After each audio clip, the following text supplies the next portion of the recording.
his voice was the sound of many waters. Now we know for sure that in this vision, we see pre-incarnated appearance of Jesus Christ. John saw Christ post-resurrection. Daniel saw Christ perhaps pre-incarnated. Jesus Christ was not created. He was born. He was not born per se. He existed eternally. Now notice next the angel of the Lord. This statement appears some 50 times in the Old Testament. In most cases, it speaks of Jehovah God in the second person, coming in time and space, the pre-incarnation of the uncreated Christ. Genesis 16, Exodus 3, Joshua 5, Judges 6 and 13, the appearance of the angel. Best understood most often as Jehovah as the second person of the Trinity.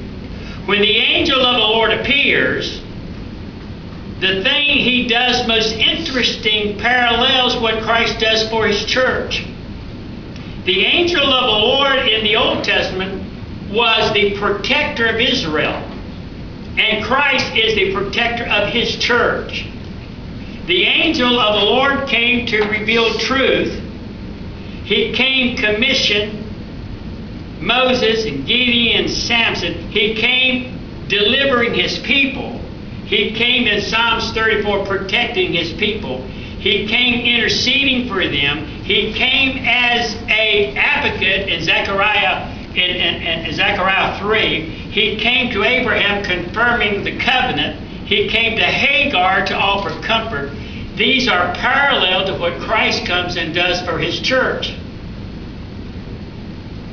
So here God's coming down to Daniel. Now, since Christ is the commander-in-chief of all the angelical invisible army, and since he has all authority, it is fitting that he should appear at this particular place because of the nature of this prophecy that we're going to get into later. This prophecy is going to show you an angelical conflict in warfare that stretches from Daniel's time until the final Revelation chapter 12. The battle where Micah and the holy angels defeat the demons. That's going to be some war. But a period of angelical warfare, as some commentators want to call this. So it's fitting that Daniel sees a visit from the commander-in-chief. And I believe that is what God gave him. Now let's notice this vision of the Son of Man, if that's who he was. He was clothed in linen, the garment of a priest. Fine white linen is a symbol of God's holiness, whose loins were girded with fine gold and topaz. A belt that is overlaid with fine gold speaks of God's sovereignty. His body also was like beryl, a transparent flashy jewel, a crystal light, a reflecting of God's glory. It speaks of holiness and sovereignty and glory. Notice his face was as, it appeared as lightning. This speaks of power and obedience. His eyes were like lamps, searching out and discovering reality. This knowledge, he knows all things. Notice his arms and his feet were like color to polished brass. That is a stamp of out judgment. Notice his voice was like words, like the voice of a multitude. When he speaks, his voice is like waters. Like, what's that guy that his voice was like the voices that does all these voice makeovers? When they want to, who does the Dodge Ram? Who does the Dodge Ram commercial? A black man? No, yeah, I want to know. Who? That's another guy. That's okay. I can't think of his name. This then is the third time Daniel has seen this uncreated Christ. One time he saw him in the fiery furnace. The second time the Ancient of Days. Notice third point, the mastery by heaven. Verse 7, Bill. And I, Daniel, alone saw the vision. For the men that were with me saw not the vision, but a great quaking fell upon them, so they fled to hide themselves. Any time heaven invades earth like this, it will be master over you. It was not a dream. I believe, most commentators believe it was a reality. A group of Jews who were with Daniel. Now, if he was having a vision on his bed, back 60 miles from them, whatever, there was men around him. They did not see the vision. But they knew something was going on. And they got out of there and they began to quake, shake. And they fled to higher grounds. And they hid themselves when they saw what they saw. From what? From something they couldn't see? But believe me, when you have the presence of God, there is power of His presence. It's more than sinners can bear. A very understandable reaction to the presence of a holy God. Amen. Lost people cannot stand to be around a holy God. Job, when he saw God, was dumbfounded as he was. As Isaiah said, Israel says, I am unclean. Revelation chapter 6, when he appeared in glory, they will cry for the rocks and the hills and the mountains to fall on them. And whenever the holy comfort confronts the unholy, it's an experience almost unbearable, and they are as if they are blown away. And Daniel is left alone. Thanks a lot, guys, for running. Daniel chapter 8, Frankie. Verse 8. Verse 10. 10, verse 8. Well, yeah. Chapter 10, verse 8, yes. Therefore I was left alone and saw this great vision, and there remained no strength in me, for my comeliness was turned in me into corruption, and I retained no strength. So when he saw this, he lost his strength.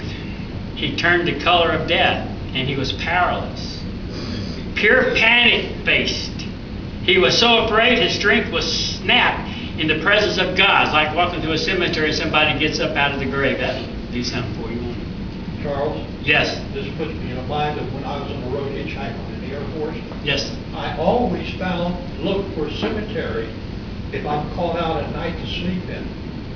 And I was laying asleep and I heard a noise. I raised up a little bit and says, can I help you? 2 men cleared a 7-foot fence way from your waist. I can understand that. The ever same thing happened to John in Revelation 1. Listen, to stand in the presence of a holy God is to be in a position of absolute panic. Because all of a sudden you're exposed, overwhelmed with your sinfulness. Even Daniel felt that way. If Daniel felt overwhelmed with his sinfulness and standing in front of a mighty God, how about us? My calmness was turned in me into corruption. That is, my appearance altered out of all recognition. So when men totally see the Lord, when men see the Lord, that's when salvation takes place. Until a man or a person sees his own sinfulness. And he'll never see his own sinfulness until the Lord reveals himself to that person. And when he sees the Lord, it will overwhelm him. It never has the effect upon them of causing them to boast on their own righteousness. They rather realize that all their righteousness is as filthy rags. Verse 9. 14. Yet I heard the voice of his words. And when I heard the voice of his words, then was I in a deep sleep on my face, and my face towards the ground. He fainted. He lost consciousness. He laid flat on the dirt. no strength, friends gone, and he hears the voice of the Son of God. He was shaken. He had seen the glory of God, and it mastered him. And then the glory, he disappeared. And the angels appeared to minister to Daniel. So the glory of God disappeared, and angels showed up. God often travels with a few angels. Genesis chapter 18, that is the way he came to Abram. Daniel fell flat on his face. He had fallen in a deep sleep, and he had fallen to the ground. Can you imagine? People don't do that around Bill and I.